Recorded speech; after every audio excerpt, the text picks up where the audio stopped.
ناظرین، ڈاکٹر محمد اعجاز Sindh special T V کے programme چھپے خزانے ہڈن ٹریجر میں آپ کو خوش آمدید ہے۔ ناظرین، جیسا کہ آپ جانتے ہیں کہ اس پروگرام میں مختلف موضوعات پہ بات کرتے ہیں، جس میں ایجوکیشن ہے، ہیلتھ ہے، اس کے ساتھ ساتھ اکنامک ایشوز کے اوپر بھی ہم بات کرتے ہیں، ٹیکنالوجی ایشوز کے اوپر بھی بات کرتے ہیں، سوشل ایشوز کے اوپر ہم اس پہ بھی بات کرتے ہیں کہ اسلام میں جو معاشیات کا اصول کیا تھا اور کرنٹ جو سچویشن ہے اس کے ساتھ اس کو کمپیئر بھی کرتے ہیں۔ ہمارا بینکنگ سسٹم کیا ہے اور اسلام میں بینکنگ سسٹم کا کیا نظام دیا گیا تھا، کیا ہم اس کو فالو کر رہے ہیں کہ نہیں کر رہے۔ اس کے ساتھ ساتھ ہم یہ بھی دیکھتے ہیں کہ علامہ اقبال نے جب پاکستان کا نظریہ پیش کیا تھا تو وہ کیا تھا، اور انہوں نے اس ٹائم پہ جو باتیں کی تھی وہ آج تک سچ ثابت ہوئی۔ علامہ اقبال پہ بھی ہم کچھ باتیں کریں گے اور اس کے ساتھ ساتھ ہم دیکھیں گے کہ علم و فن میں ہم کیا کر رہے ہیں۔ میں پروگرام کا باقاعدہ آغاز کرتا ہوں اور اپنے مہمانوں کا میں شکریہ بھی ادا کرتا ہوں اور ان کو انٹروڈیوس بھی کرتا ہوں۔ محمد منیر احمد صاحب سابق chief manager state bank of Pakistan Lahore کے، اور انہوں نے خاص طور پہ مدینہ اکنامکس کے اوپر ایک بک بھی لکھی ہے، اس کے علاوہ بھی بکس ہیں۔ اس کے ساتھ ساتھ کرنل مقصود مظہر صاحب ہیں جو پریزیڈنٹ علم و فن کے، اور علامہ اقبال پہ انہوں نے بہت کام کیا، دبستان اقبال میں خاص طور پہ انہوں نے رہ کے بہت کام کیا۔ تو ان سے بھی ہم پوچھیں گے کہ علامہ اقبال کے پوائنٹ آف ویو سے وہ کیا چاہتے تھے، کیا وہ امپلیمنٹ ہوا کہ منیر صاحب، میں آپ سے پروگرام کا آغاز کرتا ہوں۔ ایک بینکر اور اس کے بعد اسلامک بینکنگ کی طرف اور پھر مدینہ اکنامکس کا پروسیس کیا تھا، اس طرف پہلے آپ آئے کیا؟ اس میں سر میں یہ عرض کروں گا، اب میں خود سوچتا ہوں اس پر کہ میں نے اسٹارٹ کیا ایز اے بینکر، اور میرے ذہن میں کبھی یہ نہیں تھا کہ میں آخر میں کنورٹ ہو جاؤں گا اسلامک اکنامکس پر، اسلامک بینکنگ پر۔ یہ ان فیکٹ ایک سوال کا سفر ہے۔ ہم کہتے ہیں نا، ایک سوال اگر آپ کے ذہن میں بیٹھ جائے اور پھر آپ اس کی تلاش میں چلتے ہیں، تو بیسیکلی یہ ایک سوال تھا جو میرے ذہن میں آیا کہ میں جب پنجاب یونیورسٹی سے ایم اے اکنامکس کیا تو مجھے اسٹیٹ بینک میں جاب مل گئی، ریسرچ آفیسر تھی۔ تو وہاں دنیا جہان کی ہم اکنامکس پڑھتے تھے۔ اسٹیٹ بینک ایڈوائزر ہوتا ہے گورنمنٹ کا آن اکنامک افیئرس، اس میں اسٹیٹ بینک کو ایڈوائز کرتے تھے۔ وہ سارا کام سرمایہ داری نظام کے تحت تھا جو مغرب کا معاشی نظام ہے۔ تو ایک سوال میرے ذہن میں آیا کہ ہم یہ کہتے ہیں کہ ہمارا دین مکمل ضابطۂ حیات ہے، اور اکنامکس کے بغیر تو زندگی نامکمل ہے، تو میرے دین کا معاشی نظام کہاں ہے؟ کیونکہ میں اکنامک انالیسس میرا کام تھا، میری جاب ریسرچ آفیسر کی تھی، تو وہاں سے ڈاکٹر صاحب یہ آغاز ہوا کہ یہ کیسے ہو سکتا ہے کہ نبی پاک صلی اللہ علیہ وسلم جب مدینہ گئے تو جو وہاں کی اکنامکس تھی اس پر یہودی چھائے ہوئے تھے، کیا آپ نے وہ اکنامک سسٹم ایکسیپٹ کر لیا یہودیوں کا، یا اپنا ایک انڈیپینڈنٹ اکنامک سسٹم دیا؟ میں علماء حضرات سے ملا، ان سے پوچھا کہ یہ کیسے ہو سکتا ہے کہ جب اللہ نے سورہ مائدہ میں فرمایا کہ آج کے دن آپ کے لیے آپ کا دین مکمل ہو گیا، اس مکمل دین کا معاشی نظام کہاں ہے؟ تو ڈاکٹر صاحب یہ سوال تھا بیسیکلی۔ میں پوچھتا رہا لوگوں سے، کہ میں پھر آ کر اللہ کا شکر ہوا کہ مجھے پھر ایسی چیزیں مل گئیں، چونکہ میں نے اکنامکس پڑھی، میری 34 ایئرس کی سروس ہے اسٹیٹ بینک کی، اس میں ہمارا کام ہی تھا اکنامک انالیسس۔ تو پھر مجھے کچھ باہر سے ایسی کتابیں ملی غیر مسلم آتھرس کی ویسٹ سے، تو یہ پھر ساری چیزیں مل کے الٹیمیٹلی میں کہتا ہوں یہ اللہ کا مجھ پر ایک خاص کرم ہوا کہ مجھے اللہ نے وہ سمجھ دے دی کہ نبی پاک صلی اللہ علیہ وسلم نے ریاست مدینہ میں ایک پورا معاشی نظام نافذ کیا تھا، اور جب میں نے پڑھا تو مجھے لگا کہ یہ تو آج بھی ویلڈ ہے۔ تو یہ بیسس بنا اس کتاب کا جو مدینہ اکنامک صدی میں جو معاشی نظام دیا تھا، 7ویں صدی میں جو معاشی نظام تھا، اور پھر وہ تھا کہ وہ تھیوری نہیں تھی صرف، that was also implemented in Medina True spirit is by Nabi Pak Sallallahu Alaihi Wasallam himself. تو جیسا جیسا میں پڑھتا گیا جو کہ میرا ایکسپیرینس تھا تو پہلے انگریزی میں کتاب لکھی کیونکہ آج بھی اگر آپ گوگل پر سرچ کرتے ہیں نا تو کہتے ہیں آپ لکھیں نا اکنامک سسٹم تو دو ہی اکنامک سسٹم آتے ہیں اشتراکیت جو مارکس کا نظام تھا اور سرمایہ داری کیپٹلزم. تو میں سمجھتا ہوں کہ الحمدللہ میرا ایک چیلنج ہے کہ دنیا میں 3 اکنامک سسٹم ہیں اور پہلا economic system is 7th century Medina economics اور میں کہتا ہوں کہ یہ پہلا انسانیت کا معاشی نظام ہے جو آج بھی قابل عمل ہے, آج بھی نافذ ہو سکتا ہے. اور اس زمانے میں انہوں نے جو سوشل سسٹم دیا تھا جی جی وہ مغرب والوں نے اڈاپٹ کیا ہوا ہے. مغرب والوں نے اڈاپٹ کیا. انفارچونیٹ ہے کہ ہم نے اس کو اڈاپٹ نہیں کیا, انہوں نے اڈاپٹ کیا ہوا. اور آپ نے ابھی علامہ اقبال کی بات کی ہے, ہم دونوں کا شوق ہے اقبال. اقبال نے ایک شعر کہا تھا, لے گئے تسلیس کے فرزند میراث خلیل, خشتے بنیاد کلیسا بن گئی خاک حجاز. جو بات آپ نے کی نا, انہوں نے اس کو ایز اے بک پڑھا قرآن کو اور سیرت نبی صلی اللہ علیہ وسلم کو اسٹڈی کیا اور سچی بات ہے وہ چیزیں لے گئے. اور میں آپ سے یہ بھی عرض کروں کہ میں جو معاشی نظام ڈھونڈ رہا تھا وہ مجھے ایک جرمن اسکالر کی کتاب سے ملا. اس کتاب کا نام ہے early Islam and birth of capitalism. میں حیران ہوا بہت ریسرچ کی. What is this topic. وہ کہتا ہے کہ اسلام کے اولین دور میں سرمایہ داری کا وجود ہوا. میں نے جب کتاب پڑھی تو میں حیران ہوا کہ یہ تو وہی چیزیں ہیں جو میں ڈھونڈ رہا ہوں. یعنی نبی پاک صلی اللہ علیہ وسلم نے یہودیوں کے مقابلے میں ایک خیمہ میں مارکیٹ لگائی تھی اور اس مارکیٹ میں آپ نے پورا معاشی نظام نافذ کیا. تو یہ ہے کہ اب یہ میں پچھلے 5 سال سے یہی باتیں کر رہا ہوں. میں یونیورسٹیز میں جا رہا ہوں, آپ سے ملا تھا, آپ سے بات کی, آپ نے یہ مہربانی کی کہ آج ہمیں یہاں بلایا کہ یہ بات ہم پھیلائیں. یہی چیز ہم کر رہے ہیں کیونکہ اب میں جاتا ہوں یونیورسٹی میں تو وہ کہتے ہیں کہ آپ کس طرح کہتے ہیں کہ Medina economics is the first economic system of mankind. اول تو پتہ ہی نہیں کہ ان کے اسلام کا معاشی نظام کیا ہے اور آپ ایک اتنا بڑا چیلنج کر رہے ہیں. تو وہ ڈاکٹر صاحب الحمدللہ ود فیکٹس اینڈ فگرس, کیونکہ جو میری بک ہے اس میں جو 90% ریفرنسز ہیں وہ ویسٹ کے ہیں. انہی کی کیونکہ وہ لوگ ریسرچ کرتے ہیں, انہی سے میں نے جب چیزیں لی تو پھر چونکہ میری تاریخ کا بڑا شوق ہے, اللہ کا شکر ہے میں مسلمان بھی ہوں, وہ چیزیں میں نے ساری پڑھی ہوئی تھی, سنی ہوئی تھی, اس سے پھر ایک شیپ بن گئی کہ یہ اور انٹرسٹنگلی جیسے حدیث ہے صفائی نصف ایمان ہے جی, اس کو بھی انہوں نے امپلیمنٹ کیا مغرب والوں نے, ہم مسلمانوں نے نہیں کیا. ہم نے نہیں کیا, صحیح کہہ رہے ہیں. ٹھیک. اسی طرح جب ہم گورننس سسٹم کی بات کرتے ہیں تو بیسٹ گورننس سسٹم جو ہے حضرت عمر نے دیا تھا جی جی, اور اس کو انہوں نے امپلیمنٹ کیا ہوا. ایون انہوں نے نام بھی رکھا ہوا عمر لاز. یس, جو عمر اسکالرشپ عمر لازمی.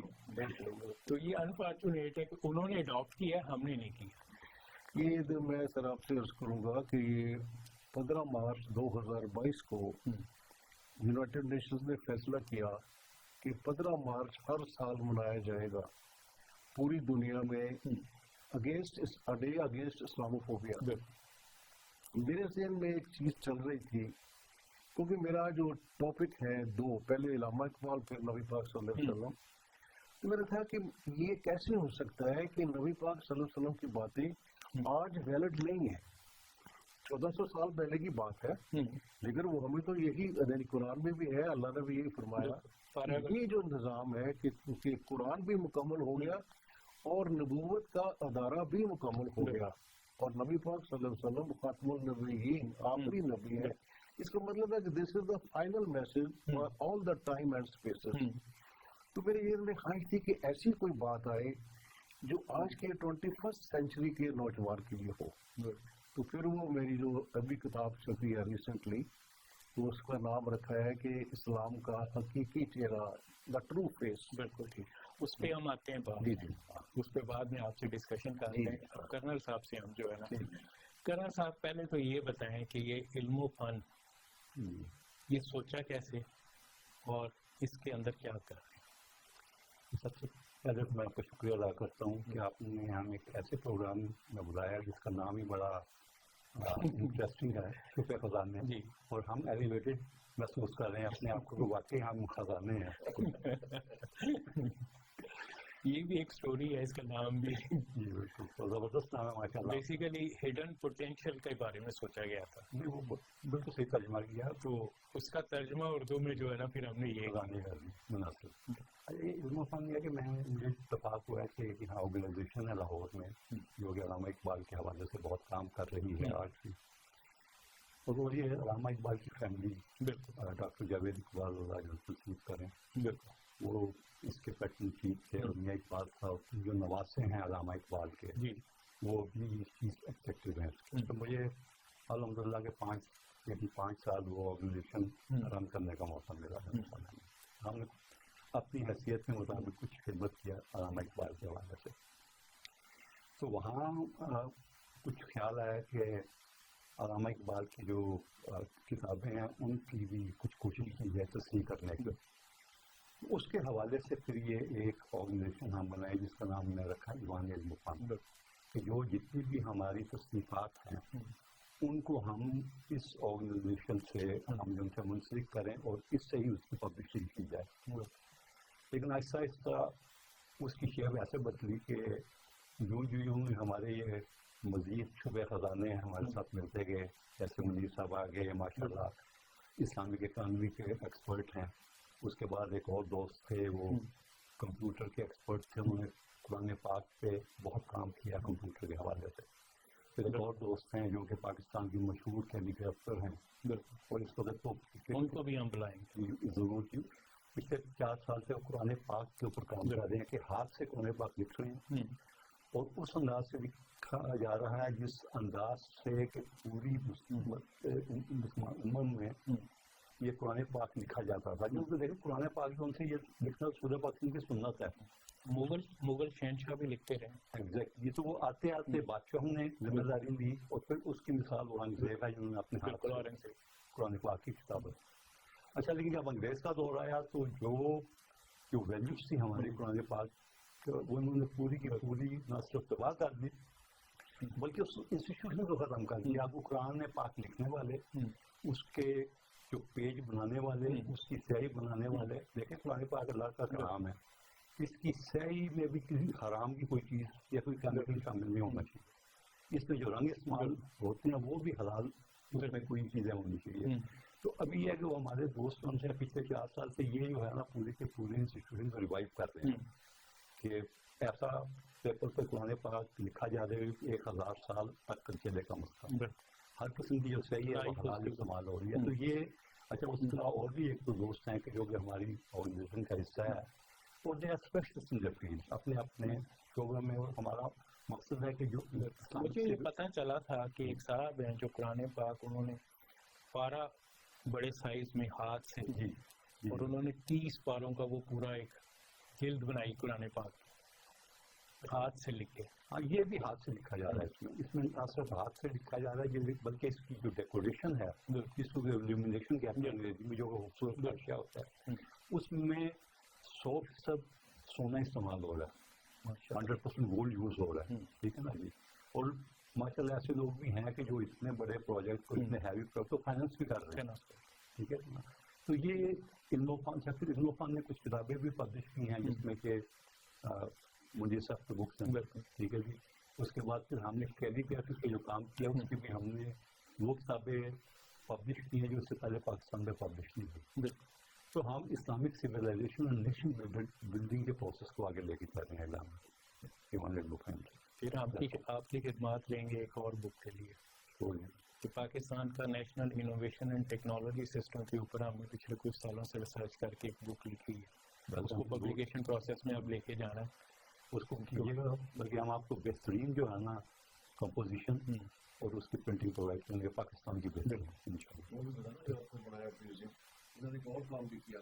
اچھا، وہ اس میں دبستان اقبال کے حوالے سے دیکھیے سب سے بڑی جو مسئلہ جو میں نے فیل کیا، کیونکہ میرا انٹریکشن ہمارا دبستان اقبال میں پروفیسر، یونیورسٹیز، اسکولوں کے ساتھ تھا، تو جو ریلیجن تو ہم سمجھتے ہیں کہ کس چیز کی ضرورت ہے ہمارے بچوں کو. سب سے بڑا مسئلہ یہ تھا کہ ہمارے بچے اپنی ہسٹری سے واقف نہیں ہیں, تاریخ سے واقف نہیں ہیں. تو اس سے اللہ نے ہمیں موقع دیا تو پاکستان کا پہلا کانسیپچل آزادی میوزیم جس میں کہ پاکستان کی ہسٹری ہے اردو اور انگریزی میں لکھی وتھ پینٹنگ اینڈ فوٹوگراف, وہ الحمد للہ ہم نے بنایا ہے. ماشاء اللہ. تو انشاءاللہ میں آپ کے ٹی وی پروگرام کو بھی گزارش کروں گا کہ ضرور تشریف لائیں. نہیں, ہم اپنی ٹیم بھیجے گی اور اس میں پروموٹ کیجیے, کیونکہ ہمارے اس کی ڈاکومنٹری بنائیں گے. جی ڈاکومنٹ اس کو بچوں کو ضرورت ہے کہ بتائیں کہ پاکستان میں کس نے بنایا اور کیا قربانیاں دی. ہمارا ایک پروگرام ہوتا ہے بچے من کے سچے, اس میں بھی اس کو لے کے آئیں گے. تو یہ مختصر جو کام ہم کرتے ہیں ہندوستان کے حوالے سے میں نے آپ سے کہا. بالکل ٹھیک. اب علامہ اقبال کے اوپر یہ شوق کیسے آیا؟ علامہ اقبال جنگ و جدل کرتے ہوئے, آرمی میں لڑائیاں کرتے ہوئے, اس طرف کیسے آیا؟ یہ ہوتا ہے حقیقت یہ دیکھیے کہ جب میں جو میں نے بچوں کا آپ کو مثال دی ہے نا, وہ اتنی اہم ہے کہ یہ میرا اپنا ایکسپیرئنس ہے. جب آپ کسی کے ذہن میں اور دل میں بچپن میں کوئی ایک پودا لگا لیں, بیج بو دیں, تو اس کے اثرات سے زندگی میں کبھی کبھی ظاہر ہو جاتے ہیں. بالکل صحیح. تو مجھے یاد ہے کہ ہم بچپن میں علامہ اقبال کو پڑھتے تھے, یہ سلیبس کا حصہ تھا. پھر یہ ہوا جس نے مجھے علامہ اقبال کی کتاب دی, انگریزی کی کتاب تھی اور فلاسفی کی کتاب تھی جس کا نام تھا reconstruction of religious thought in Islam. بڑی مشہور کتاب ہے. اور مجھے بڑا شوق تھا اس کتاب پڑھنے کا. اور پھر یہ ہوا کہ میں نے کتاب خرید بھی لی جب میں فوج میں تھا, لیکن فوج میں تو آپ کو پتا ہے اور کام ہوتے ہیں, کتاب کا موقع نہیں ملتا زندگی میں آپ کو پڑھنے کا. بے شمار فالتو کتابیں ہوتی ہیں فوج کی جو ہمیں پڑھنی پڑتی ہیں. اچھا اتفاق پھر میں نے جب فوج سے فارغ ہوا اور میں پھر لاہور میں آیا تو اتفاقاً میں نے ایک اشتہار دیکھا اخبار میں کہ ایک کوئی ادارہ ہے اور وہ ریکنسٹرکشن آف ریلیجیس تھاٹ پڑھا رہا ہے. اچھا مجھے بڑی خوشی ہوئی کہ میری خواہش تھی کہ میں علامہ اقبال کی اتنی زبردست کتاب ہے وہ کم سے کم میں کچھ اس سے شناسائی ہو گئی. تو میں نے وہاں گیا اور میں نے اس ادارے میں داخلہ لے لیا. اچھا وہ ادارہ اتفاق سے وہی ادارہ تھا جو کہ دبستان اقبال تھا, اور اس کو علامہ اقبال کو تو مجھے جب پتہ لگا یہ علامہ اقبال کی فیملی ہے تو میں تو بڑا خوش ہوا کہ اللہ تعالیٰ نے موقع دے دیا مجھے. اچھا میں نے وہ ایک کورس اسپینڈ کیا علی کنسٹرکشن کا, اور اس میں بڑے مشہور جو ان سے اسکالر تھے انہوں نے ہمیں سمجھایا پڑھایا. اچھا اس کے بعد وہاں ایک کورس اور رن ہوا. اچھا وہ بھی میں نے اس سے داخلہ لیا کہ وہ کورس وہ تھا جس میں کہ ڈاکٹر جاوید اقبال نے جو علامہ اقبال کی مشہور کتاب جاوید نامہ وہ پڑھانی چاہیے. اچھا میں کہ یہ بھی ایک بڑا اچھا موقع ہے کہ ماشاء اللہ علامہ اقبال کے جو صاحبزادے ہیں وہ اب جن کے نام پہ وہ پڑھائیں گے. اچھا میں نے اس میں بھی داخلہ لے لیا. تو واقعی جب انہوں نے آغاز کیا اس کورس کا تو انہوں نے یہی فرمایا کہ میرے والد صاحب نے میرے ایک دوست کو یہ وصیت کی تھی کہ آپ نے میرے بیٹے کو ان سے جاوید نامہ پڑھانی ہے, اور انہوں نے پڑھائی, اور میں اپنے والد کا قرض بتا رہا ہوں آپ کو پڑھا کے, بہت بڑی بات تھی. جب میں نے وہ بھی اٹینڈ کیا کورس. اچھا ظاہر ہے کہ اس ماحول میرے لیے فوج سے آپ حق کی علمی ماحول میں آ جائے تو آپ کو بڑا مزہ بھی آتا ہے اور بڑا عجیب سا بھی لگتا ہے کہ آپ کس دنیا میں آ گئے.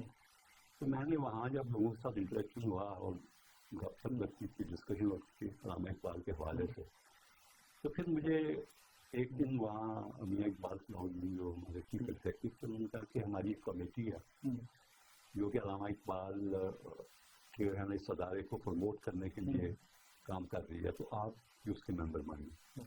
میں بھی چلا گیا, میں بھی ممبرشپ.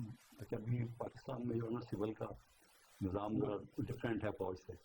اچھا ہماری ہر ہفتے میٹنگ ہوتی تھی, ہم چائے پی کے پھر کہتے تھے اچھا اگلی میٹنگ فیصلہ کریں گے.